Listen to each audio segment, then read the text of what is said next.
Yo, we got a Pxxxnda exclusive here. It's Pxxxnda, guys, and welcome back. I'm here to bring you guys some more content, and today I'm going to be bringing you a Snake Cash Smokescreen Fire King deck profile. Now, I know that sounds wild. It's pretty much 3 different decks all into one, but it's not as crazy as you guys think, but it is crazy. It is pretty wild, and the way it plays out, it's kind of insane. And I think this is the deck to take for this weekend YCS Raleigh, and I think it's going to be the deck that can pretty much win the whole event. But I won't be at Raleigh, and I know if you guys are going, and you guys can take this deck profile, and I know this deck will be up and ready for you guys, but hopefully you guys can really keep that same mindset that I have. But anyways, before we get into it, I just want to say that I did go undefeated with this deck, and it was at a locals. You know, it's just a local level, but I do really think it can perform at a higher level.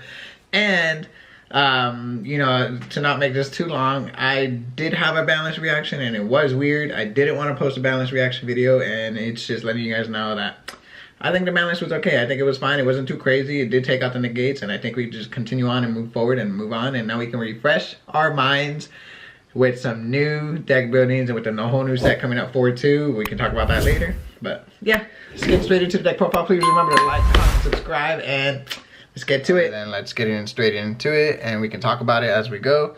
I'm gonna go into the pretty standard engine, which is gonna be the 3 Snake Eye Ash, 1 Poplar, the 1 Oak, the 1 Flame Burge, the 3 Deal Star is still the best card in the game right now, or as part of like pretty much as far as the engine goes.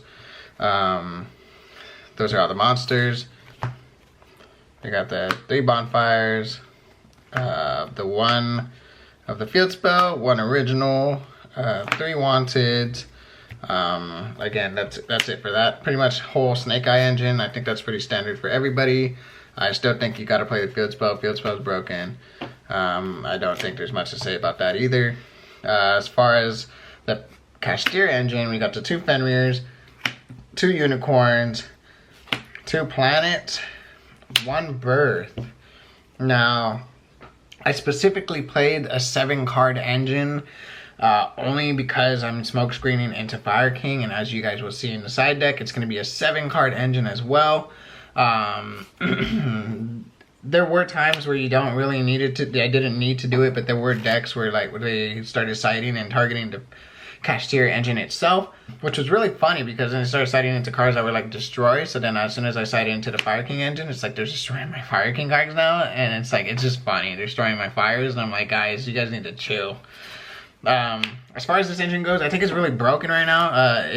The fact that you're able to rip at it with the Unicorn, and then you're able to vanish with the Fenrirs, it's like, it's just so oppressive and puts so much aggression to it, to everybody, or to any of the matchups. And then you have your Snake Eye engine, like, it's just, they have to pick and choose, and these are such big bodies to just go up on board, and you know, you could just OTK them really fast. You could even use like this as fodder for your Witch, or your Snake Eye Ash, or your Oak. This is fodder as well, because as soon as you use the effects of Special Summon 1 from Grave, you don't really need it anymore. You can use it as fodder if you're going to OTK. So that's pretty much how the engine works. It's so free. There's other ways you could do it too. If you play Jet Synchron, you can use these to end up like synchroning into other extra cards, you know, depending on what you play, depending on which version. But this version, I'm not playing the Jet Synchron spoiler. So continuing on, we got the 1-ofs, we got the 1 for 1, the 1 Chicken Game, 1 Terraforming, and the 1 Carve Out of Grave. So I am playing 41 cards, and the last card was the Carve Out of Grave. I still feel like it's needed in this format. I still feel like you need to be able to negate the hand traps, and especially because I'm not playing the crossouts right now. Carve Out of Grave is I just needed it. Obviously, if I'm going second, I don't usually keep it in. I use it as side fodder, but other than that, yeah. Terraforming was gas. The one time I had Terraforming, I actually ended up searching for the Snake Eye field spell, and it was really oppressive then, because I was able to put some pressure on my opponent by having a monster in my spawn trap zone with this. I actually never activated Chicken Game. I never saw it. One time I was able to see it was with the Terraforming, but it wasn't the best play or best action at that moment. So I don't really have an opinion on a Chicken Game, but being able to play and being able to see it in this format is actually really exciting. So I'm excited to see how it goes in the future. That's it for the 1-ofs. Now for the rest of the deck, I feel like it's also pretty standard going forward. It's going to be 3 tactics, best spell in the game, best card. So, and then we got the 3 Baylors, 3 Ash, 3 Imperms. Now, not much to say. I do feel like draw is going to come back into the format, and we will see that as like going forward, especially at the beginning of the format. Draw always comes in, but these cards, I feel like they're still the best cards in the game. And even if you have Ash Blossom against Snake Eyes, sometimes you could just end your turn. But that's it for the main deck, 41 cards.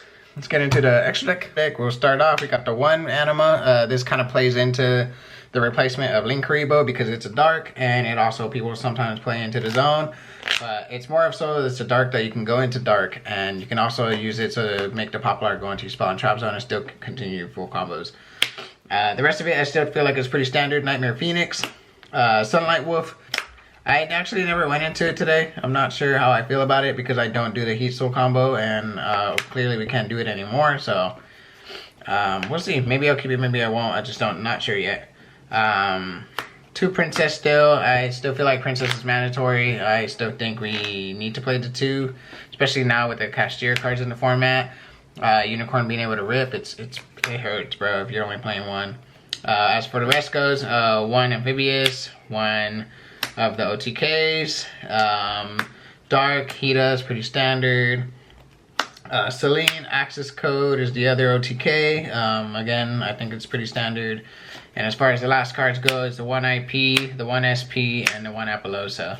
I don't know, I kind of organized it to specific sections. As you can tell, these work together, these work together, all these work together, and these are kind of like your fillers.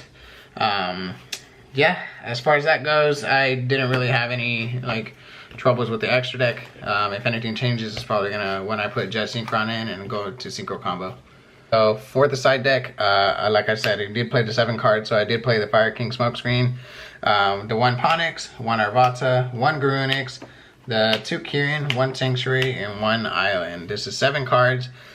So usually, depending on which decks I'm playing against, I will side out the 2 Rats, the 1 Bird, the 2 Unicorn, and the 2 Fenrirs, and they usually just swap out for each other, and the whole deck pretty much stays the same.